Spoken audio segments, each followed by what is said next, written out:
қазақ мәдениетінде, әдебиетінде, жалпы қоғамдық өмірінде жарық етіп өзінің толайым еңбегімен көрінген тума талант, үлкен жазушы, қазақ прозасының қабырғалы қаламгері әбіш кекілбаев деген жазушы бұл шынында да қазақтың 20 ғасырдың мынау 60 жылдардан басталған үлкен бір жылымық кезде біздің қазақ әдебиетінде жарқырай көрінген үлкен қасас суреткер.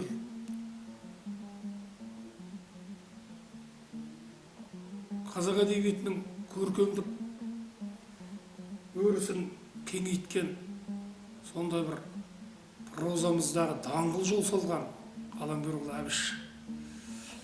Әбіш Кекілбайұлы мынау енді бұл кісінің енді мынау жалпы өңірі, туып өскен өңірі, топырағы дейміз ба, сонау Маңғыстау өңірі.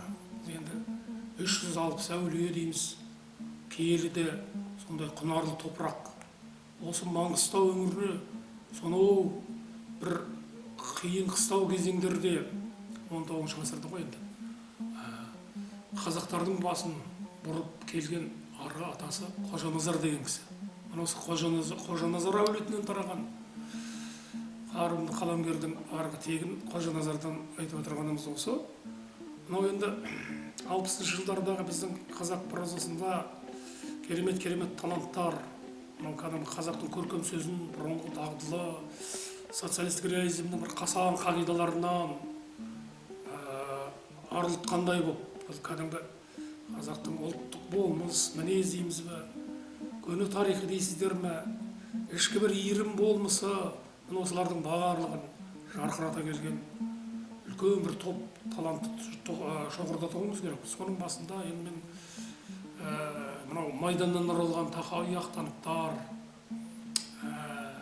Әбдіжәміл Нұрпейісов, Тәкен Әлімқұлов, 60 жылдары келген Асқар Сүлейменов, Қалиқан Ысқақтар, Оразбек Сәрсенбаевтар деген үлкен тұлғалар болды.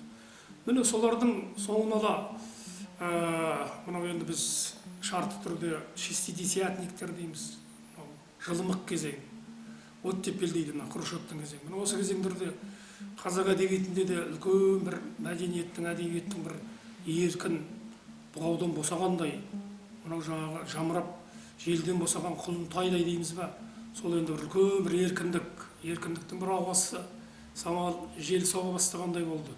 Міне сол кезеңдерде мен енді әбіштің өз тұрластарын айтайын. Кекілбаевтың ол енді Мұхтар Мағауин, алдындағы Сәкен Жүнісов, Мұхтар Мағауин, Әбіш Кекілбаевтар міне осы сияқты үлкен қаламгерлер шоғыры келді ғой енді. Одан кейін енді мынау Дулат Исабековтер, Төлен Әбдіков, Дүкенбай Досжановтар сияқты үлкен қарымды қаламгерлер келді. Енді осы әр жазушының енді мен қарап отырсам өзінің бір әдебиеттегі соқпағы бар, ізі бар.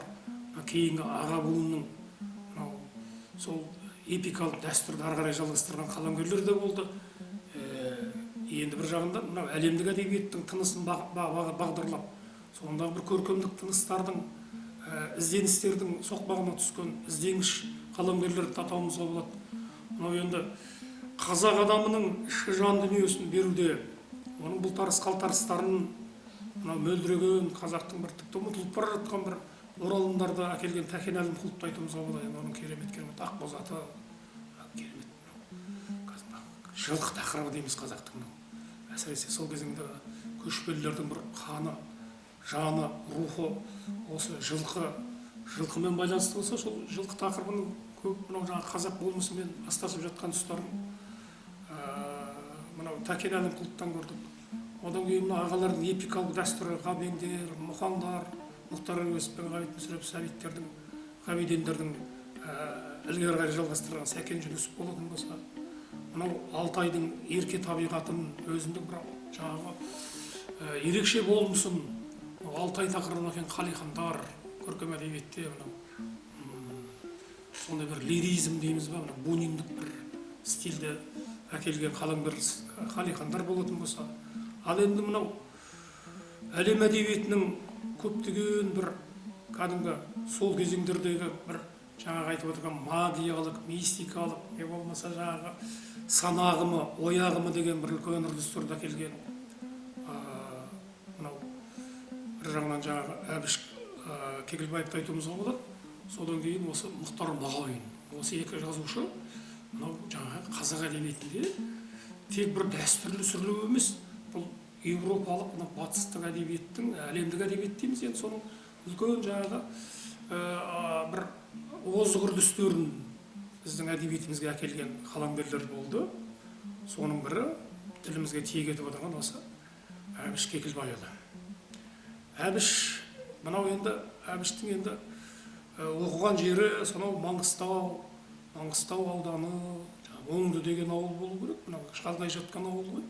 Мына осы ауылда Әбіш туып өсті. Бұл айтады, Әбіштің өзі айтады, Әбіш Кекілбайұлы айтады ғой, осы мынау менің туып өскен жерім шалғай, мынау пошта қатынасы, көптеген жол қатынасы қиындау, бір шалғай жерде өстім дейді.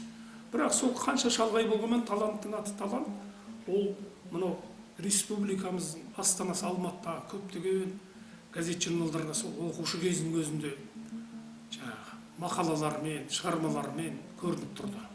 Міне соның бір айғағындай 10-шы сыныпта, 10-шы класс дейміз, қазір сынып деп жүрміз, сол 10-шы сыныпта сол ауыл жастарының ішіндегі белсенді тілші ретінде 1957 жыл болу керек. Міне сонда 57 жылы Әбіш Кекілбаев мынау лениншіл жастың бүгінгі жас алаш, соның үлкен жүлдесіне ие болады, белсенді ауыл тілшісі деген. Міне сол кезеңнің өзінде осы әдебиетке деген, журналистикаға деген, қаламға деген жаңағы оның талпынысы осы бала жасынан көрінгендігін айтуымыз керек. Ал енді Әбіш Кекілбайұлы былай дейді, мынау мен әу баста дейді әдебиетші болғым келген жоқ, жазушылықты мен мұрат тұтқан жоқпын дейді. Мен дейді мынау шалғай жатқан экономикасы да жаңа әлсіздеу Маңғыстау өңірінің болашағын ойлап, сол кезеңдерде бұл жерде үлкен енді мұнай көздері болу керек, басқа да геологтар толып жүретін дейді. Соларға еріп көп жүрдім дейді. Міне содан болу керек, ол жас кезінде геолог болудан сардым дейді. Көрдіңіздер ме? Ал енді осы геологтармен көп ілесіп жүрген кезде осы жазушылықтың алғы шарты, әдебиеттегі үлкен өзінің орнын сол анау балаң жасында сол сардаланы, Маңғыстаудың маңдалаларын кезіп жүргенде небір тарихи ескерткіштер, ескі зираттар, қорымдар, құба далаға қарап, осының барлығы жазушының бір романтикалық ішкі көңіл күйін жазуға деген, әдебиетке деген іңкәр бір жүрегін, іңкәр көңілін оятқан болу керек. Міне сондықтан да бұл жазушы автобиографиясындағы, ғұмырнамасындағы осы геологтармен оқушы кезінде еріп жүрудің өзі бір үлкен сыры бар. Бұл әдебиеттің бір алғы шарты ма деп ойлаймыз. Ал енді Әбіш ағамыз мынау сол Казгуға 57 жыл түскеннен кейін қарап отыратын болсақ, ол кісі сол Казгудағы әдебиет үйірмесін басқарыпты. Бұның өзінде оның жаңағы үлкен белсенділігін, қоғамдық іске деген белсенділігін, іскерлігін, жігерлігін, содан кейін мына әдебиетке деген үлкен ынтасын көрсетсе керек. Сол әдебиет үйірмесінде жүргенде талай жас таланттарды мынау үлкен әдебиетке әкелуде ол кісінің үлкен зор қамқорлығы болды. Міне осы кезеңдерде мен енді ойлаймын, Әбіштің әдебиеттегі үлкен жол басталған сияқты. Себебі мынау замандастарының айтуы бойынша Әбіш Кекілбаев 3-ші курс студенті кезінде атақты заңғар жазушы Мұхтар Әуезовтен сұхбат алып, сол Лениншіл жас газетінде жарияланса керек. 3-ші курс, өздеріңіз ойлаңыздаршы. Сонда осы Әбіштің замандастарының көп айтады. Сол жас кезінде, сонау 1-ші курстың өзінде мынау көптеген Сәбит Мұқанов, Мұхтар Әуезов, Ғабит Мүсірепов сияқты өздері қарағайдай үлкен жазушылармен, қаламгерлермен кездескенде Әбіш ағамыз сондай бір ойлы да, нәрлі, құнарлы сұрақтар қояды екен. Ол кісілерді ойландырып бастайды екен. Міне сол кезеңдерде жұрттың бәрі ойлады, бәрінің көңілінде осы баланың түбінде бір үлкен адам шығады деген ой сол кезде жылт етіп оянғандығын айтуымыз керек. Мынау енді Әбіш Кекілбайұлы 5-ші курста жүргенде университеттің соңғы курсында Қазақ әдебиеті газетінде жұмыс істеді. Өздеріңіз ойлаңыз, қазір қызмет етті. Сонда мен жаңағыда сөзімді қайталап айтып отырмын. Әдебиетке деген бұл кісінің жолы сол ертерек басталғанға ұқсайды, қаламгерлікке деген. Бұдан кейінгі жылдары Әбіш Кекілбаев мынау жаңағы Лениншіл жазық газетінде бөлім меңгерушісі болды. Үлкен қаламгерлермен, әдеби процестермен жаңа қоян қолтық араласты. Өйткені Лениншіл жас ол кезеңдерде тек қана қоғамдық саяси газет емес, баспасөз емес, бұл әдебиеттің де үлкен бір шеберханасы, ұстаханасы есебінде болды ғой. Кезінде анау кезінде жас алаштың ол кезде Лениншіл жасқа Шерхан Мұртаза басқарған кезде көптеген мынау осы біздің қазақ әдебиетінің мынау тарихында қалатын қаламгерлер кейінгі уақыттардағы Орал Қан, мынау жаңағы Ақселеу, Фариза Оңғарсынова сияқты, Мұхтар Шаханов сияқты көптеген қаламгерлерді осы жаңағы Лениншіл жастың төңірегін топтастырған екен. Міне сонда біз қарап отыратын болсақ, Әбіштің мынау әдебиеттегі мынау жаңағы орны дейміз ба, мынау негізгі шеберханасы, ұстаханасы дейміз, осы Лениншіл жас болғанға ұқсайды. Сол жерде жүрген кезде ол көптеген шығармаларға өзінің болашақ шығармаларын жоспарлап, кейбіреулерін жаза бастады деп айтуымызға болады. Бұдан кейін мәдениет министрлігінде істеді, орталық партия комитетінің мәдениет бөлімінде сектор меңгерушісіне дейін көтерілді. Қысқасы көптеген қоғамдық әлеуметтік жұмыстарда жүрді. Енді бұл кісінің кейін тәуелсіз қалғаннан кейін де жоғарғы кеңестің жаңағы төрағасы болуы, депутаты болуы, мемлекеттік кеңесшісі болуы, біраз жылдар мынау 2002-ден 2010-ға дейін болу керек, ол кісі мемлекеттік хатшы қызмет атқарды. Сонда тәуелсіздіктің кірпішін жаңағы алғашқы қазақтан Қазақстанның тәуелсіздік жылдарындағы ең бір қиын қысталаң жылдарда осы қаламгер болса да, әдебиеттегі үлкен қыруар шаруасы қалып тұрса да, осы Әбіш ағамыз осы үлкен нар мойындай кәтепті қара нар дейміз ба, кәтептен туған қара нар керек деген сияқты Махамбет айтпақшы, осы үлкен қара нар көтерер жүкті мойнымен атқарды деп айтуымыз болады. Әйтпесе бұл қаламгердің шаруасы деген шаш етектен ғой. Сонда бір жағынан бұл кісі әдебиетті де тастамай, қаламгерлікті де тастамай, көптеген шығармаларға үлгеріп жүрді. Ал енді біз Әбіш Кекілбайұлының мынау шығармашылығына келетін болсақ, ең алғаш бұл кісі бүкіл қазақ қаламгерлері секілді өзінің қаламгерлік жолын, әдебиеттегі жолын поэзиядан бастаған екен, ақын болып бастаған. Ол кісінің 1962 жылы шыққан Алтын шуақ деген жинағы бар. Міне сонда біз ақын Әбішті көреміз, ақын Әбішті. Мынау сонда енді бұл көптеген сол кезеңдердегі балаң жылдарымен қатар ойлы да, нәрлі де, шуақты да жырларды оқырмандарына бере отырып, сол өзі бастан кешкен, мынау кешегі Ұлы Отан соғыстың бір ауыр жылдарында тұспа-тұс келді бұл кісінің балалық шағы. Міне солардың іздері бар, өлеңдері бар.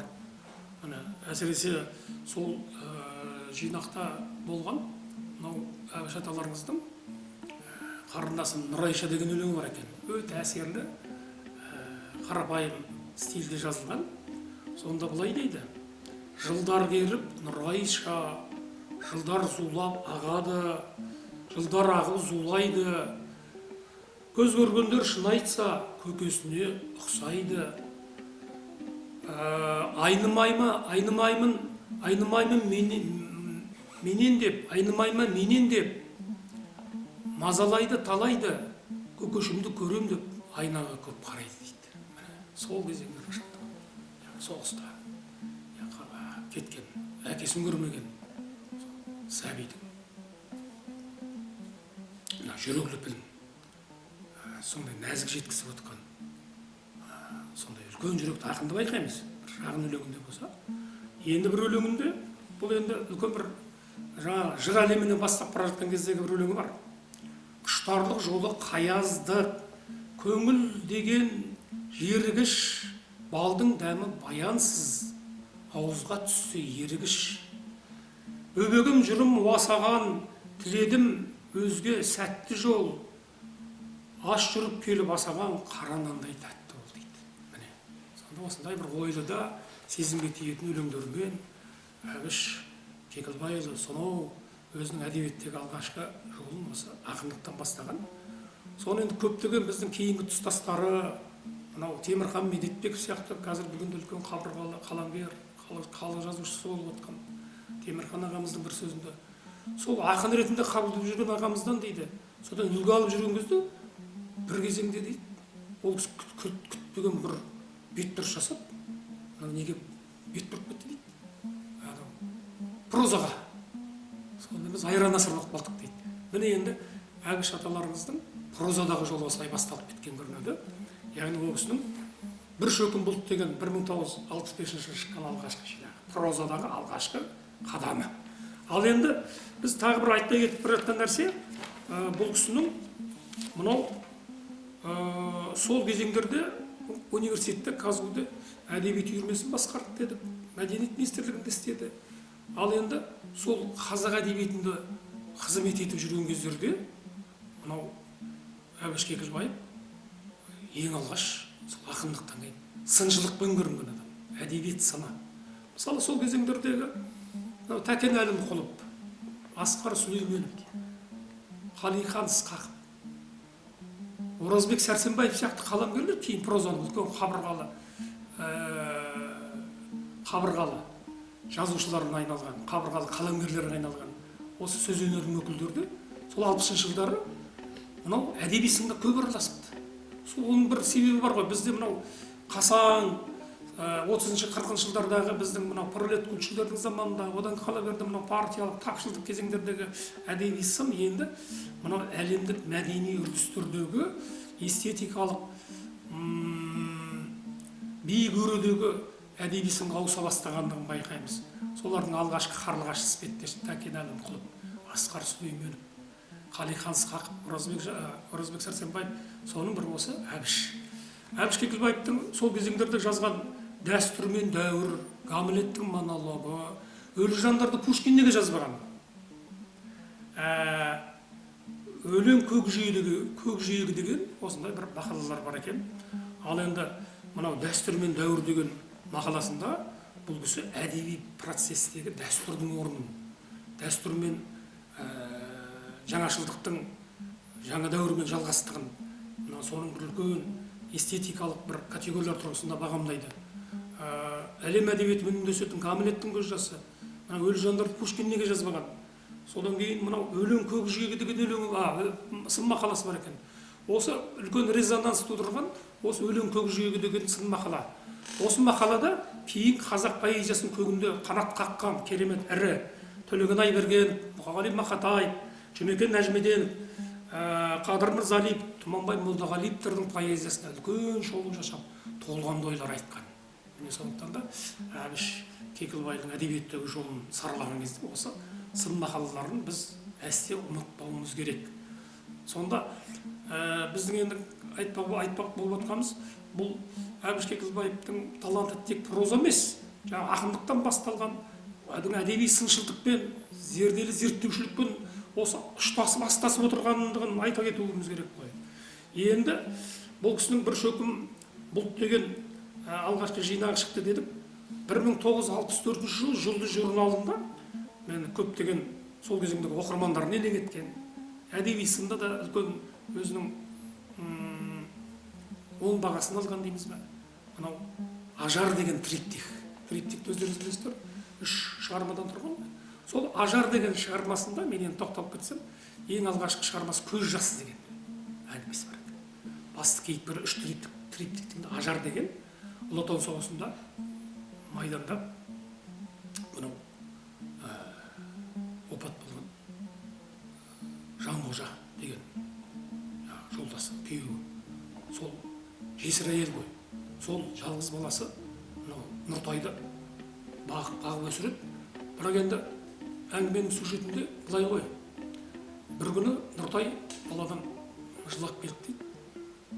Сосын не болды десе, ана кітабына бір қол қоятын қоймашының баласы Сәбит деген бар екен. Сол тентекте ожарлау бала. Аузына неге соны айта беретін сондай бала болса керек.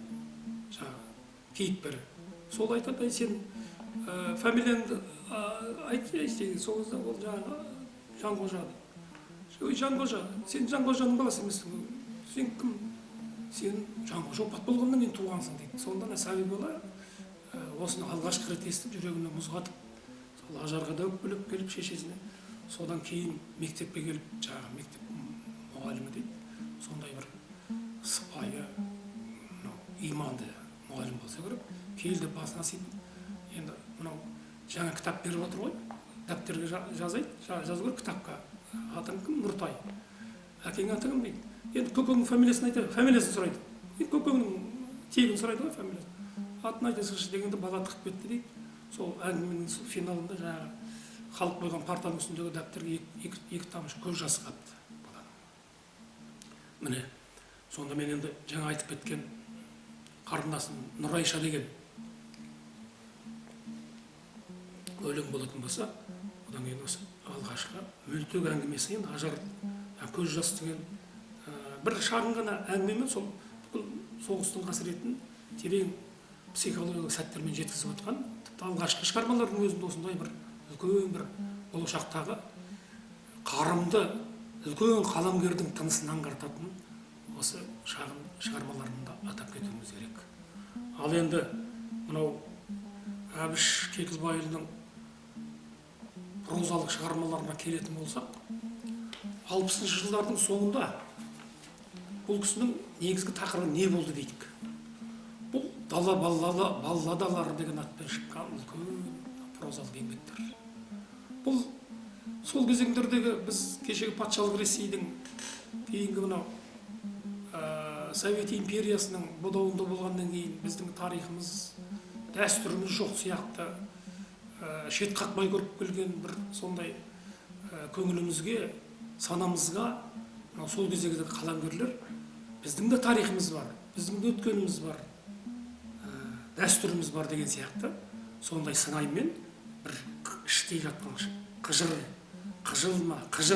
сондай жігермен жазылған өткен тарихты баяндаған тарихи баяндар сияқты шығармалар деп атауымызға болады. Бұл жазылуының өзі сол кезеңдер, мынау Хрущевтің жылымығының кезі, одан кейін міне сол енді тоталитарлық қоғамына сталиндік басқарған кезеңнен кейін жазылуының өзі заңдылық қой. Сонда осы дала балладаларындағы өздеріңіз байқап отырсыздар ма, мынау күй деген повесі, шыңырау, қанша дария, бәйге торы, бәсеке. Бұл дала балладаларын осы повестерді, хикаяттарда Аңыздың ақыры деген роман аяқтайды. Алмас хан деген әмірші, бұл енді прототипі, Самарқандта әлемді билеген, Самарқандта астанаға Ақсақ Темірдің прототипі бар.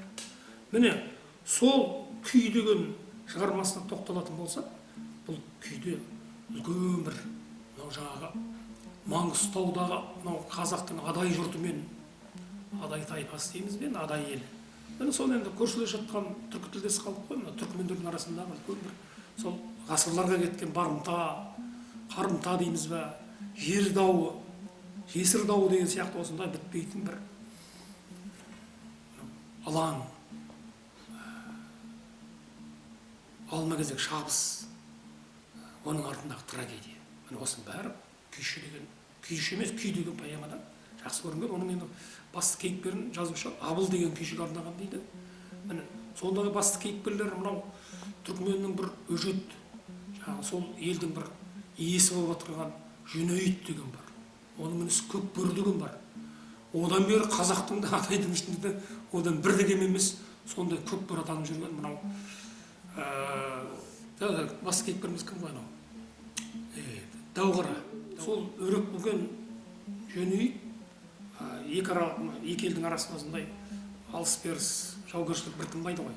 Сол кезеңдерде мынау жаңағы Көкбөрі қаза болып, одан кейін кек алам болып кеткен жаңағы өзінің інісі сондай бір алақұйын дейміз ба, екі елдің арасында бір сондай телі тентек болып жүрген, екі елдің арасында да зарға қақсайтын бір інісі Көкбөрі сол кімді айдап салғандай болады, ақыры өзі де өліп тынады. Одан кейін Дәулет деген Жүнейіттің баласы. Сонда қарап отыратын болсақ, бұл поэмада, жаңағы повесте жазушы Әбіш Кекілбаевтың айтқысы келіп отырғаны осы дауды тиятын не нәрсе деген кезде мынау жаңағы күй тақырыбын алып келеді да, сонда мынау жаңағы Абыл деген күйші өзі сол бір керемет бір мұңға батыратын, ойға батыратын, осы қантөгісті бітіруге тырысатын дейміз бе, бір мәмілеге келетін, өмірге бір философиялық, пәлсапалық оймен қарайтын, сондай бір тұңғиық күй тартады. Міне сонда Жүнейіттің өзі ел жүрек көзіне жас келеді, өйткені жақындарынан айырылып отыр, баласынан айырылып отыр, інісінен айырылып отыр. қанша анау жаңағы тұтқынға түсіп келген бұл қазақтың күйшісі ғой. Оны анау кімнің бодауын алып келіп отыр, дәулеттің бодауын алып келіп отыр. Жаңағы ең соңында дәулеттің өзі де күйші. Анау Жөнейттің баласы күйші болып кетті. Дутармен күй тартады. Бірақ осы сол дәулеттің күйшілігі кейін мынау жаңағы оның немересі жаңағы Құрбан деген балаға дариды. Сол Құрбан да күйші болып шығады ғой. Дәулеттің Дутарынан. Сонда жаңағы Құрбанның тартатын күйі өлетіннің алдында мына жаңағы кім өледі ғой, жаңа айтып отырған күйші, иә. Сол күйші өлетінде сол күйдің адайдың күйін жаттап алған, санасында қалған ғой. Соны кейін мынау қазақ адамдары келген кезде дейді, кейінгі дәуірлерде сол күйді тартады. Оның сырын Құрбанға дейін әдемілеп баяндап жеткізеді. Осы мұңлы тарихтың, зарлы тарихтың. Ал енді қарап отыратын болсақ, осы жерде Жөнейттің үлкен бір қатыгездігі көрінеді. Бұл біз кезінде айтып жүрдік қой, мынау Боранды бекеттегі үлкен әлемдік классикалық жаңағы қаламгер болып жүрген классикалық әдебиеттің, қырғыздың әлемдік әдебиетте классикалық бітімді шығармалар тудырған Шыңғыс Айтматовтың Боранды бекеті деген романын білесіздер, иә? Сондағы Найман ананың, оның ана мәңгүрт болған баласы бар.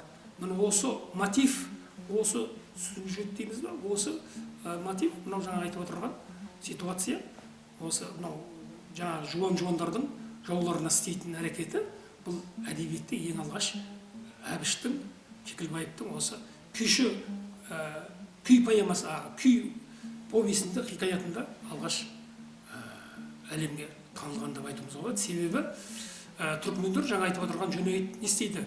Мынау қолға түскен 5-6 қазақтың баласын басқа тұтқындардың бәріне жаңағы өлім жазасын кеседі, 5-6 баланы тірі қалдырады. Сол 5-6 баланың басына жаңа сойған жас тайлақтың жаңағы терісін басын тықырлап алдырып, анау жаңағы қайыс жіппен байлап тастайды. Кейін өскен шаш кері қайырылып, олардың жаңағы жан азабына түсіртетін үлкен ауыр тәсілдер осы повесте алғашқы рет төбе қиқаңды шымырлататын бір әдіс тәсіл ретінде есімізде қалады.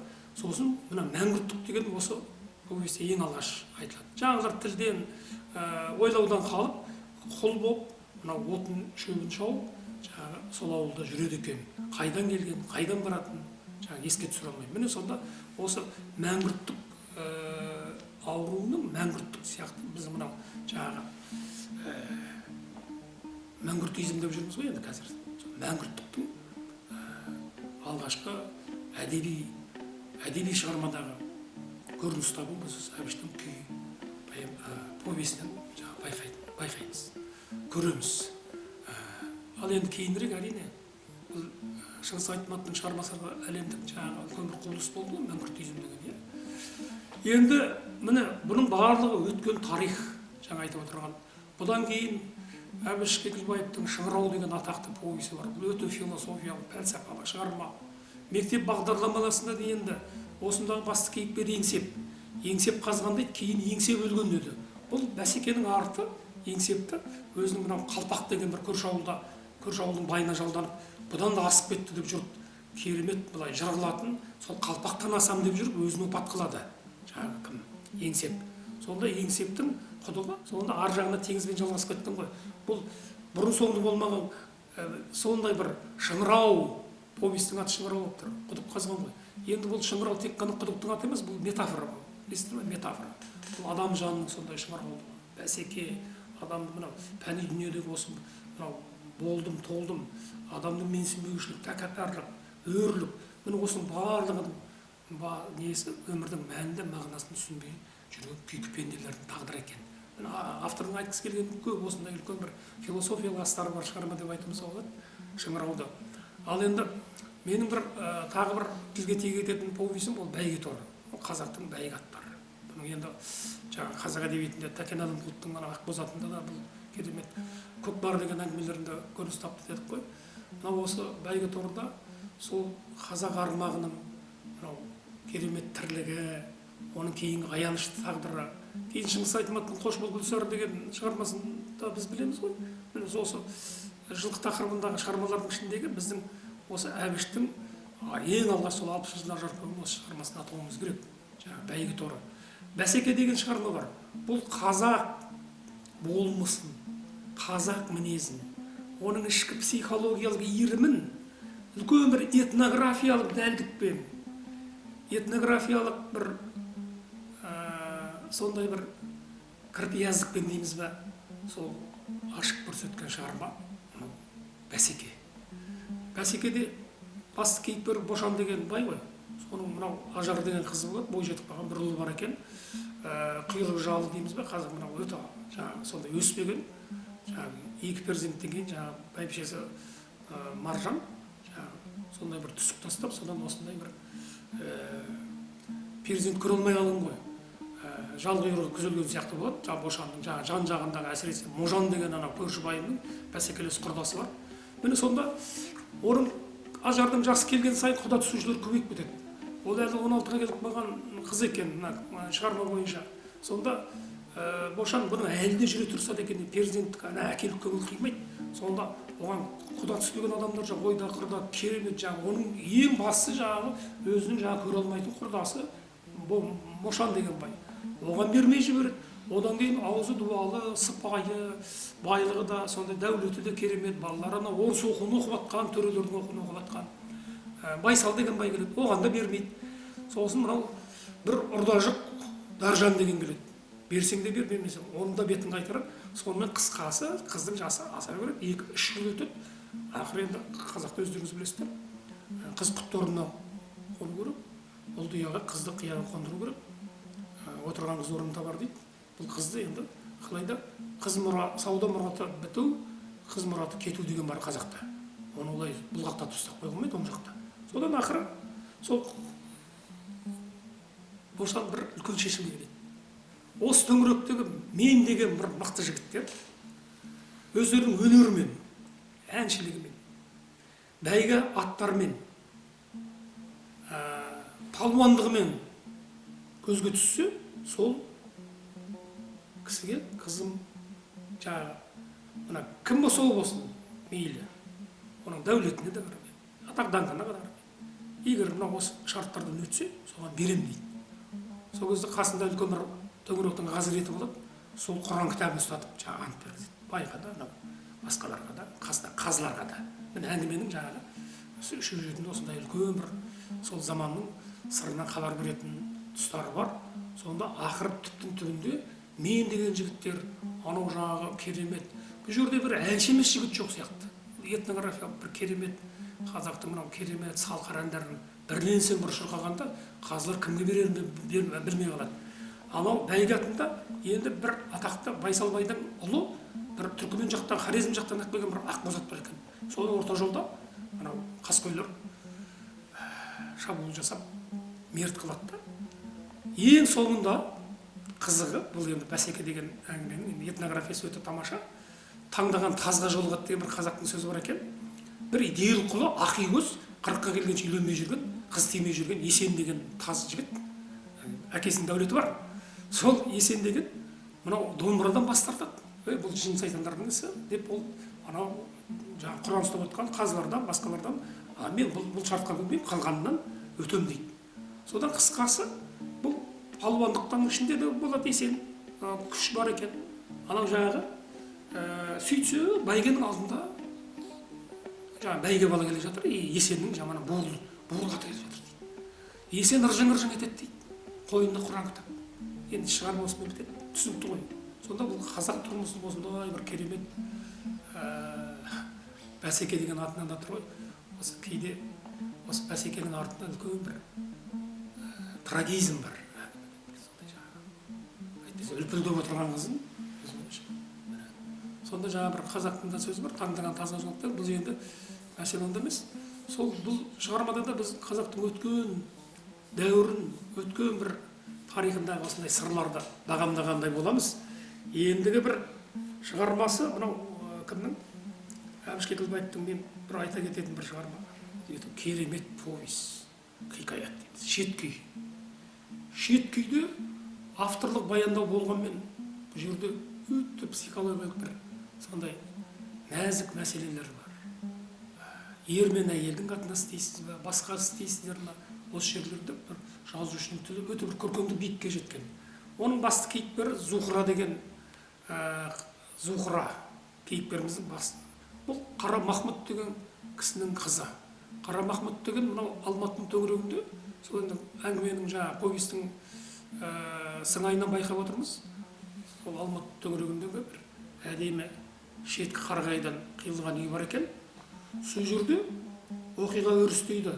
Мынау Қара Махмұт деген тегі қазақ, шеше жағы ұйғыр, бәйбішесі жаңағы әйелі Шанышбет, ақсары әйел, Шанышбет дейді жазушы, татар әйелі. Содан туған енді бұл қыздар ғой, әртүрлі қаннан шыққан, ұйғыр дейсіз, қазақ. Өте әдемі, бірінен соң бір өткен, Зүбаржаттан қыз бар. Ортаншы қызы Зұлқия, кіші қызы Зухра. Мына осы Зухраның өмірбаянына арналған да, жазушы кеткен. Сол Зухра жаңағы бұлардың өзі сондай міне енді прагматик дейші бүгінгі тілмен айтса кейіпкерлер. Қара Махмұтта, татар бәйбішесі де, анау қызын сол кезеңдерде оқыған жігіттердің 30 жылдары ғой, солардың жанында жиналысқа жібереді, өзі жиналыстан түк қақпаса да жиналыста болып ақыры Жәнібек деген жігітке кездесіп, Жәнібек деген бір іскер жігіт болады, сол ақыры майданнан оралмайды. Сонда Әлібек деген бала қалады.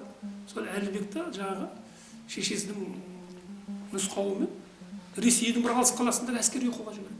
Әлібек өмірі үй көрмей, бұл жаңағы жесір әйел Зухра сол шеткі үйде тұрып жатты. Бұрын азан-қазан Жәнібектің кезінде үйден адам арылмайтын, кісі арылмайтын, бүкіл әкімдер, бүкіл жаңа қызметкерлер жүретін үйде енді тып-тыныш, өлі тыныштық орнайды. Міне сол кезеңдегі әртүрлі ер адамдармен байланыс, бұл кімнің өмірінің басқа жолға түсуі, кеңсе қызметі, Алатаудың табиғаты, шеткі қаланың, шеткі қала емес, үлкен шаһардағы шеткі көшелердің, шеткі үйлердің тағдыры, онда осындай тағдырлар, Зухраның тағдыры, бұл Зухра жалғыз болмау керек.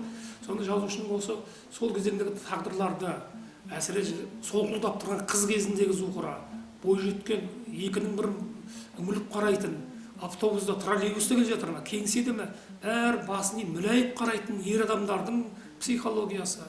Міне осыларға деген кімнің жаңағы ерлерді классификацияға бөліп тастайтын Зухра, ер адамдардың табиғатын, ер адамдардың жаңағы өзіне деген бір сұқтанысты көзқарастарынан, олардың жаңағы бет пішінінен болсын, жүрістерінен болсын, ішкі сарайын білгендей болып жүреді да, бірақ оның бір біле алмайтын бір адамы, оның бастығы. Жылтыр сары дейді, Жәнібектің досы болған. Екіншісі Себеп Айып деген профессор. Осы екеуінің жаңағы повестің ішінде аңырмайды. Сондай бір ұрт мінез, түсініксіз адамдар дейді, мынау кейіпкеріміз ғой. Енді бұл шығарманың финалында міне шеткі үйде отыр. Ақыры ол кемпірге айналады. Содан кейін төсек тартып жатады. Ақыры сөйткен кезде сол шеткі үйде ешбір хабар-ошарсыз о дүниеге жүре береді. Оны өзі 5-6 күннен кейін бірақ біледі көршілері. Міне сол үлкен бір әдемі әндей болып басталған тағдырдың артқы өмірінің осы трагизмін жазушы жай ғана баяндау емес. Бұл шығармада үлкен үнсіздік тілі, астарлы тіл, жанама тіл деп айтуға болады, бір психологиялық бір реңктермен, бояулармен тамаша жеткізгендігін айтуымыз керек. Сондықтан да мен енді шеткі үйден кейін бұл кісінің Құс қанаты деген шығармасы бар. Құс қанаты деген шығармада тура осындай жесір әйел, бірақ оның баласы үлкен қызмет істейді, баласын анау әскери оқуға беріп сыртқы елге жібермейді. Мынау жаңа кім сияқты, Әлібек сияқты, Зухраның баласы сияқты. Жатпау болып кетеді. Әлібек ана жақтан Басқұттың қызына үйленіп солай кетеді. Мына арасындағы байланыстың бәрі ақша салып барады тек, оны поштадан әкеледі. Мына қарап отырсаңыз. Ал бұл жерде олай емес, Құс қанатында жаңа баласы үлкен әжептәуір қызмет Астанада шешесін көшіріп алады. Міне бұл жерде былай айтуға болады, бұл жерде бір автобиографиялық деген сипат бар. Әбіш Кекілбайұлы да кезінде өзінің анасы мынау Айсәуле Жұмабайқызы дейді, соның жаңағы Алматыға алдырып өлгенше мына үлкен жаңағы сол кісінің қолында тұрды. Міне бұл Құс қанатында. Екінші жаңағы осы бір тағдырлардың екінші бір несі,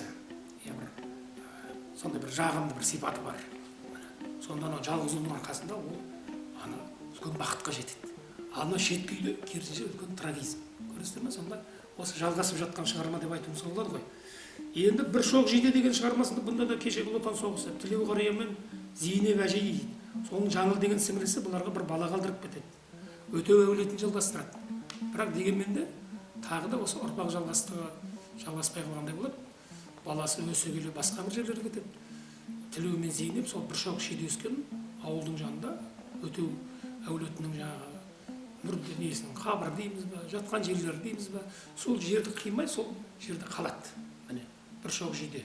Бұл енді қазақ адамдарының сондай жерге деген, елге деген әсіресе сол беріктігін дейміз ба, адалдығын дейміз ба, соны көреміз. Міне қысқасы сіздер қарап отырсаңыздар, бүкіл жаңағы осы кісінің шығармаларында әсіресе ұлы отан соғысынан кейінгі өткен тарихта мына жаңағы күймен шыңырауда, бәсеке, бәйге торыда, кейінгі мынау жаңағы шет күймен құс қанатында автомобиль деген шығармасы бар бұл кісінің. Осы ұлы отан соғысынан кейінгі ауыл өмірі, сол ауыл тағдыры қазақ елінің басына түскен үлкен қайғы мен мұңды сондай үлкен көркемдік тұруда, психологиялық өрede жеткізгендігін байқаймыз. Ал енді мынау аңыздың ақыры деген шығарма деп мен айтып кеттім. Аңыздың ақыры, бұл аңыздың ақыры қарасаңыз Әбіш Кекілбаевтың осы дала балладарын аяқтайтын шығармасы роман. Бұл шығармада мен айта кететін бір нәрсеміз, бұл енді көптеген әдебиет сыншылар, зерттеушілері өздерінің ғылыми еңбектерінде, мақалаларында бәрінде айтқан болу керек, зерделеп талдады. Мынау әлем әдебиетіндегі сана ағымы, поток сознания, ой ағымы деген бар ғой. Сол ой ағымы арқылы жазылған керемет шығарма. Бұл бір детектив іспеттес шығарма, бірақ психологиялық тұрғыда. Бұл шығарма өзі 4 бөлімнен тұрады. Қызыл алма, мұнара, махаббат және аңыздың ақыры. 4 бөлімнен тұрады. Енді кейіпкерлер, бас кейіпкер Алмас деген ханым, сосын кіші ханым, одан кейін бәйбіше, сосын Жапар деген шебер ұста. Мынау әмірші осы алыс жорыққа кеткен кезде бәйбіше мен енді былайша айтқан кезде үлкен ханым мен кіші ханымның арасында үлкен не бар ғой, бәсеке бар ғой. Үлкен ханымның енді бір әміршіге бұлдайтын нәрсесі перзенті көп болады. Сосын етегінен өрілген перзенттер көп. Ал енді кіші ханым содан асу керек қой. Содан ол келеді, әмірші 7-8 жыл мынау жорықта жүргенде алдынан шығатын бір ескерткіш орнатқысы келеді. Сағынышын білдіретін бір символ орнатқысы, Жапар деген шебер табады. Сол Жапар күннен үлкен көкпен таласқан мұнара салып жатады ғой. Сол кезеңдерде Жапардың жүрегінде де бір мұң бар екен. Сол өзі бір қызмет еткен байдың Зухра есімді бір қызы атасы ырғып кеткен жеріне келіп, бір-екі рет бақшаның ішінде кездесіп қалған, жүрегінде үлкен махаббат ұялап, үлкен ұшқын ойрап, бірақ сол атаусыз кеткен дейміз ба, махаббат болған. Сол махаббат ішінде қалып, жаңағы мұнараны сол жаңағы сағынышпен салып жатқан кезде, бір күні мұнараның орта тұсына келген кезде, жорықтан оралатын кез жақындайды кімнің. Хабаршылар жетеді ғой, әміршінің. Сол кезінде кіші ханым бұны байқамақ болып, үлкен сатымен мұнараның ішіне көтерілген кезде, бетте-бет осы ұста Жапарды көріп қалады. Жапардың көзіндегі тұнып тұрған жаңағы бейкүнә көзінен, жаудыраған көзінен үлкен махаббат ұшқынын байқап қалады. Бұған не болды деп күлімсіреп, дәмесін қара деп түседі ғой. Сөйтсе Жапар жаңағы кіші ханымда өзінің атаусыз кеткен, жоғалып кеткен махаббаты Зухраның бейнесін көргендей болады да, тіпті де керемет жаңа мұнараны үлкен сағынышпен, сыртын көңілмен бояп, таңертең бір түсте бір, кешке бір уақытта құлпырып тұрады. Мынау аспанға созылған қол сияқты. Бір қарасаң, мынау әміршінің махаббаты сияқты. Қол жетпейтін биік, сөйтіп салып келеді, ең биігіне келген кезде бір кетік тұрып қалады. Сол кетік жабылмайды. Сосын жұрт шуыла бастайды, әмірші жақындай бастайды. Сол кезде бұл сырды түсінеді кіші ханым, өзіне деген махаббат. Содан келеді, өзінен аудыртпайтын күтуші кемпірге аумайтын бір канизакты тауып, күтуші қыздардың бір өзінен аумайтын киіндіріп, ханымның жібереді. Сол жіберген кезде жаңағы қызметші қызбен Жапар ұшырасып қалып, көздері күлімдеп, енді олар бір-бірін құшағына алады. Бірақ ол ханым емес, кіші. Содан бұл сырды ешкім білмейді. Кейін анау неден сұрайды, күзетші қыздан. Енді жабылады ғой ана жер. Жабылып, әдемі, бұл бір сырлы да жұмбақ мұнара болады. Содан сол сырды кіші ханым күтуші қыз арқылы біледі да, билейді. Осы махаббат неге менің жүрегімде болады? Бұл не қалады? Бұл менің бақытым еді ғой деген ой түседі. Содан әмірші келген кезде 2-3 ай бұған жақындай алмайды, сарайға кірмейді. Сонда түс көріп жатып, жаңа Жапар деген жігіт қайтадан оралып, анау бір кездегі сезім сыры, сол Жапардың жүрегіндегі ой, сол Жапар болып оратылып жатқан кезде түнде әмірші келіп, жаңағы кіші ханымның таласып сөйлеп жатқан, бірақ өзі емес басқаны іздеп жатқанын байқап қалғанда шығып кетеді. Ханым білмейді. Кейін күтуші кемпірден сұраса осындай сырды айтады. Міне осыдан келеді де, жаңағы қарап отырсақ, үлкен сырдың арты осындай бір үлкен ақиқатқа айналады. Әміршінің жүзіндегі кейі осыдан болғанын біледі. Ал енді қарайықшы, осы романда қызыл алма деген бар. Бәйбіше қызыл алманың ішіне құрт салады. Міне осы құрттан үлкен сырды әмірші өзінің логикасы арқылы 4 бөлімді ақыры сырды ашады да, Жапардың тілін кеседі, көзін ояды бір көзін. Міне. Ал енді ғұмырының соңында әмірші осы жаңа айтып отырған шеберді ұстаны неге жазаладым деген бір үлкен ой мазалап, анау мынандай бір шынында да романның ішінде айтылады. Ол өзінің бас шеберіне үлкен зындан қазғызады. Сол зынданның астында бәріңнің де барар жерің осы жер деген сөз бар. Бәріңнің де барар жерің осы жер. Сонда осы ғұмырының соңында әмірші өледі. Осы сөзді мен айтқызып не салғызып едім. Енді соған мен де барайын, бәрің де барар жерің қара жер. Қысқасы мен ойлар едім, бұл аңыздың ақыры тек тарихи баян ғана емес. Бұл үлкен бір философия, пәлсапа, үлкен психология. Тіпті әмірші болсаңыз да мынау оның сезімнің адам екендігі, сезімнен жеңіс табатындығы. Көрдіңіз ба? Кіші ханымның жүрегі өзі деп қанша соқса да ақыры мынау жаңағы махаббатқа құса болған Жапарға ауып кеткендігін байқайды. Әмір жүрмейтіндігін байқайды. 1000 жерден тамам 18 000 ғаламды да дәргейінен қаратсаң да жер жаһанда. Ал енді осы Әбіш Кекілбайұлының бір керемет шығармасы бұл Қанша дария. Сіздер білесіздер, Қанша дария бұл 60-шы жылдардың соңында жаңағы балладалар деп отырмыз ғой, сол секілдің ішіне кіреді. Қанша дарияда, мен енді айтар едім, Қанша дарияда бұл Таңғұт елімен соғыс. Таңғұттың мынау билеушісі Шидүрге деген бар. Сол Шидүрге деген бір ғажап батыр, ер жүрек, қанша елді тізе бүктірсе де, бұл енді ар жағында Шыңғыс ханның образы ғой, білесіздер, иә? Сол Шыңғыс ханның бейнесі бар. Сол Шидүргені тізе бүктіреді. Шидүрге өліп бара жатса тізе бүкпейтінін айтады. Ал енді сенің қалпың қайда? Міне деп бір топ адамды келіп өлтіреді, соңғы Таңғұт. Бірақ бәрі кегімді адам деп кетеді. Оны түсінбейді кегін. Сондағы жалғыз қалған мынау жаңағы кім? Өзінің Гүрбелжін деген ханшайым. Өте сұлу. Сонда жаңағы әміршіге осы Қасар деген мерген айтады, осы әлемде сұлу әйел бар ма десе, бар. Ол қараңғы үйге кіргенде аппақ тәнінің денесінен жарқа тағылады, сәуле шашатын бір. Ол кім дейді? Шидүргенің бәйбішесі, жаңағы ханшайымы Гүрбелжін дейді. Сол Гүрбелжінді қолға түсіріп, жаңағы қаланы алады ғой ақыры. Сол Гүрбелжінді тәкаппар екен.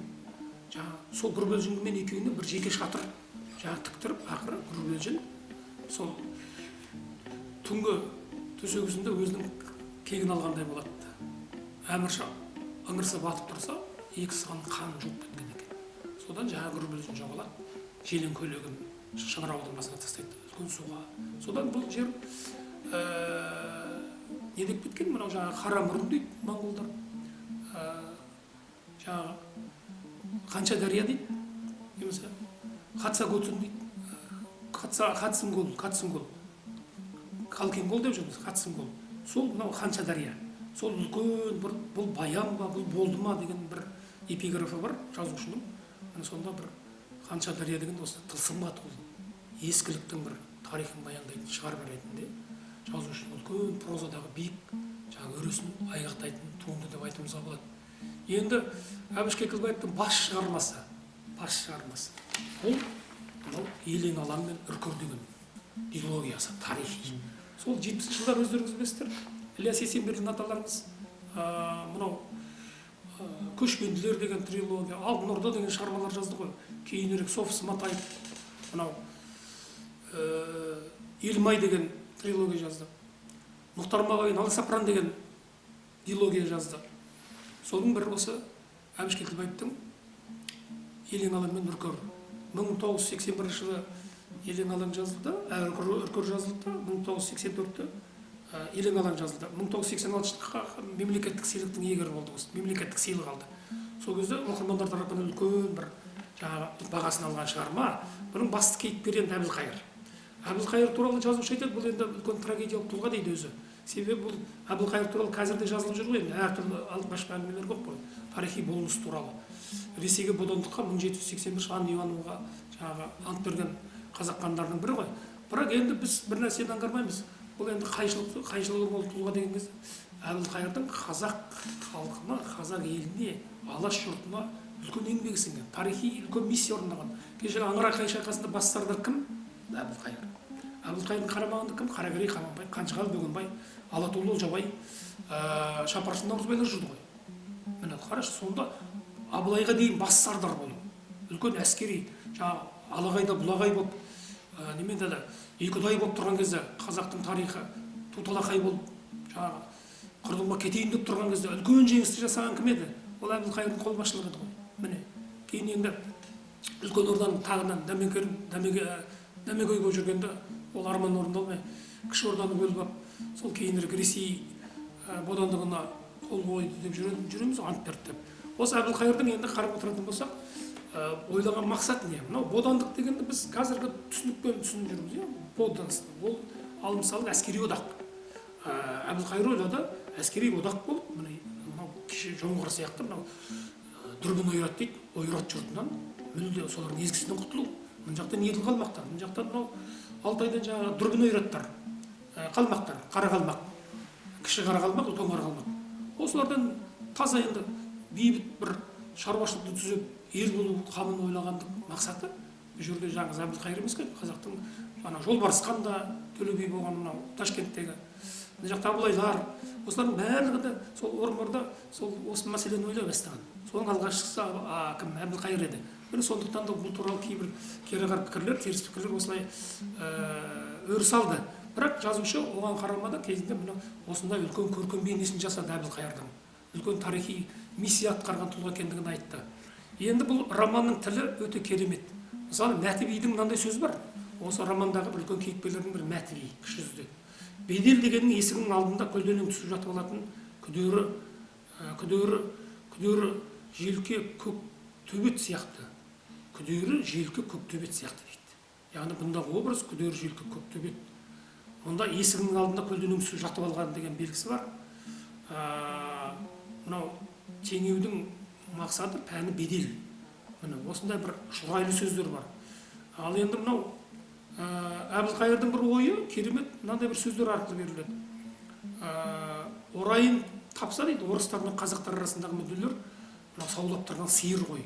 Мүдделер тіл табысатын жерде қарағайдай мүйіздің қайраты емес, қаймыжы еріннің айласы керек дейді. Міне осындай керемет мынау жаңағы шұрайлы сөздер бар екен. Ал енді менің айтайын дегенім, бұл жерде бұл шығарма мынандай жаңағы тарихи баян, хроникалық түрде, екінші Әбілқайырдың өткенді тізбеле ойлауы. Бұл жерде үлкен жаңағы ішкі монолог, психологиялық тұрғыдағы, бұл енді қазір поток сознания, ой ағыны, ой тасқыны дейді 60-шы жылдар әлем әдебиетіндегі осы үрдісті жазушы, қаламгер осы романдарында жарқырата көрінді. Автордың ойы, кейіпкердің ойы, жазушының ойы, міне осылардың бәрі астасып кеткенде қарап отырсаңыздар, үлкен бір шындықты біз осы Әбілқайырдың терең ойлаған, арғы тарих пен бергі тарихты ойлаған, сол өз дәуіріндегі қазақ пен алаш жұртының жаңағы мұң мүддесі, мынау көршілес Ресей елмен одақ болайын деп отқан кездегі сол тайталаста мынау жаңағы сондай ішкі бір қайшылықты пікірлері мынау үлкен психологиялық өріммен берілгендігін айтуымыз керек. Міне бұл жерде жазушы ең алғаш ой тасқыны дейміз ба, поток сознания дейді, әлем әдебиетінде сол үрдісті осы шығармада көркемдік тұрғыда орындап шыққандығын айтуымыз керек. Мен енді мынау жазушының енді осы көптеген шығармалары бар. Бұл енді сіздерге бір айта кететін нәрсе, бұл кісінің көптеген аудармалары да бар. Мысалы, Мапасанның Пер мен Жан, өмір романдарын, керемет романдарын, Шыңғыс Айтматовтың, Лев Толстойдың Соғыс және бейбітшілік, мынау Шекспирдің Ромео мен Джульетта, Король Лир, Гоццидің итальян драматургы, Турандот Ханшайым. Яғни аударма өнерінде бұл кісі өзінің тамаша есін көрсете алған. Енді Әбіш Кекілбаевтың үлкен бір шығар несі, оның публицистикасы дейміз. ол публицистикада бұл кісі үлкен жаңағы керемет жетістікке жеткен, заманмен бетпе, дәуірмен бетпе бет, мына басқа да шығармаларында осы өзінің көсемсөзші екендігін, тек қана прозаик жаңағы қаламгер емес, бұл жаңағы көсемсөздің де үлкен шебер екендігін осы публицистикалық мақалаларынан байқаймыз. Енді мынау біз кезінде Әбіш Кекілбаев енді үлкен қоғам қайраткері, қоғам белсендісі, өте білімдар адам болды. Герольд Бергер жас кезінде былай дейді: біздің жанымызда дейді, кейбіреулер өздерінің іштегі бір білген, оқыған, тоқыған жарқыратып, жарияға жар салмақ болған кезде дейді, Әбіш қарапайым түрде бір оқыған, біз оқымаған бір беймәлім кітаптармен авторларды айтқан кезде не бір дәукес білгіштердің өзі басылып қалатын еді дейді. Герольд Бергердің сөзі тамаша айтады. Енді сөзімізді қорытындылай келген кезде, мынау Әбіш Кекілбаев деген кезде, мынау қазір Қазақстанның үлкен, шынында да көрнекті ақыны, қазір Қазақстан Республикасының халық жазушысы атанып отырған Темірхан Медетбектің мына бір сөзімен аяқтағым келіп отыр. Жалпы алғанда Әбіш Кекілбаев ұлы дегенде біздің көз алдымызға етек жеңі мол пішілген сахаралық кеңдік, арғы бергіні, өткенмен бүгінді қатар алып жатқан пайымдылық,